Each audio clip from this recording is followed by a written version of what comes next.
The Namaqua chameleon, scientifically known as Chamaeleo namaquensis, exhibits fascinating adaptations to regulate its body temperature. This is absolutely critical in the harsh desert environment, where temperatures can vary greatly between day and night. One of its unique behaviors is differential color change based on the part of the body that faces the sun and the part that remains in the shade. Here's how it works. First, the sun-facing side. When one side of its body is exposed to the sun, the chameleon darkens that side. The darker color allows it to absorb more heat from sunlight, helping it to warm up.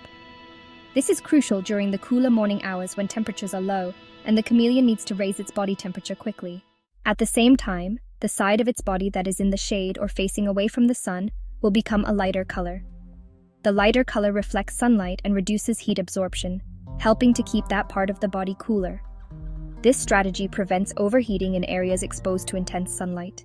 This ability to control color on different parts of its body simultaneously allows the Namaqua chameleon to regulate its temperature more effectively than most other reptiles, particularly in the desert's extreme heat during midday.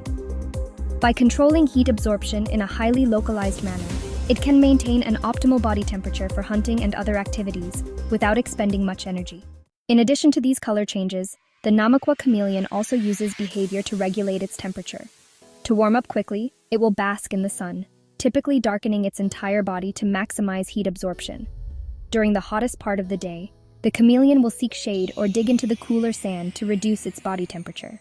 These adaptations allow the Namaqua chameleon to survive and thrive in one of the world's most extreme environments, the Namib Desert, where temperatures fluctuate widely throughout the day.